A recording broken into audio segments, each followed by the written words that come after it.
Kidney திருட்டு தொடர்பாக திமுக MLA கதிரவன் பேசிய பேச்சு புதிய சர்ச்சையை கிளப்பியிருக்கிறது. எம்எல்ஏ தொடர்புடைய மருத்துவமனையில் கிட்னி திருட்டு என செய்தி வெளியான நிலையில் எம்எல்ஏ கதிரவன் பேசியிருக்கிறார். அவர் பேசியது தற்போது சர்ச்சைக்கு உள்ளாகி இருக்கிறது. அதனை பகிர்ந்து பாஜகவின் முன்னாள் தலைவரான அண்ணாமலை தற்போது கண்டனம் தெரிவித்திருக்கிறார். அது தொடர்பான அண்மை செய்தியை பார்த்துக் கொண்டிருக்கிறோம். கூடுதல் விவரங்களோடு செய்தியாளர் லதா இணைப்பில் இருக்கிறார். லதா, வணக்கம். அவர் பேசின பேச்சு எது சர்ச்சையாச்சு? எதை குறிப்பிட்டு தற்போது பாஜகவுடைய முன்னாள் மாநில தலைவர் அண்ணாமலை கண்டனத்தை பதிவு செய்திருக்கிறார்? முழு விவரங்களை பகிர்ந்து கொள்ளலாம். வணக்கம். கிட்னி முறைகேடு விவகாரத்தில் திருச்சி தனியார் மருத்துவமனை அந்த சம்பந்தப்பட்டு இருக்கக்கூடிய ஒரு சூழல்ல மருத்துவமனைக்கு தொடர்புடைய எம்எல்ஏ கதிரவன் தொடர்புடைய இருப்பதாகவும் தகவலாக வெளியாகி இருக்கிறது. அந்த வகையில அவர் பேசக்கூடிய ஒரு காணொளி என்பது வெளியாகி சர்ச்சையையும் அதிர்ச்சியையும் ஏற்படுத்தி இருக்கிறது. அந்த வகையில அவர் பொதுமக்கள் மத்தியில் திருச்சி மண்ணச்சநல்லூர் தொகுதி திமுக சட்டமன்ற உறுப்பினர் கதிரவன் பேசும் பொழுது இது மாதிரியான சிகிச்சைகள் அறுவை சிகிச்சைகள் செய்யும் பொழுது 2-3 லட்சம் தான் கிடைக்கும்.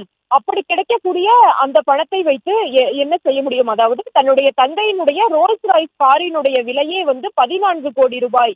இது போன்ற இந்த சிகிச்சைகள் செய்து அதில் வரக்கூடிய பணத்தை வைத்து இந்த காரை வாங்க முடியுமா? நான் மொத்தமாக தங்கள் தரப்பில் செய்யப்பட்ட சிகிச்சையினுடைய எண்ணிக்கை என்பது 252 இது போன்ற அறுவை சிகிச்சைகள் தான் செய்யப்பட்டிருக்கு. இந்த சிகிச்சையின் மூலம் கிடைக்கக்கூடிய பணத்தை வைத்து இந்த ரோல்ஸ் ராய்ஸ் கார் வாங்க முடியுமா? அப்படி பார்த்தால் திருப்பூரில் இருக்கக்கூடிய அனைவருக்கும் தான் நான் அந்த சிகிச்சையை செய்திருக்க வேண்டும் என்று அவர் பேசியிருந்தார்.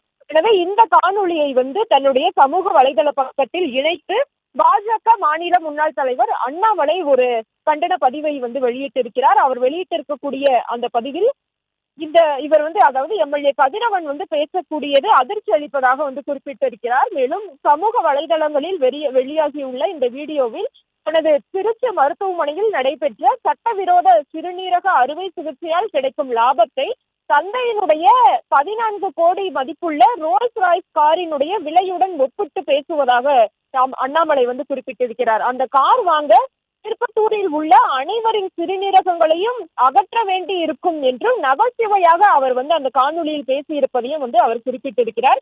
நாமக்கல் மாவட்டத்தில் ஏழை எளிய நெசவாளர்கள் ஏமாற்றப்பட்டிருப்பதாகவும் அவர்களினுடைய சிறுநீரகங்கள் பறிக்கப்பட்டதாகவும் குற்றச்சாட்டுகள் எழுந்திருக்கக்கூடிய நிலையில இவரினுடைய இத்தகைய நகைச்சுவையான அந்த காணொலி என்பது சர்ச்சையாக இருப்பதாகவும் அதில் குறிப்பிட்டிருக்கிறார்.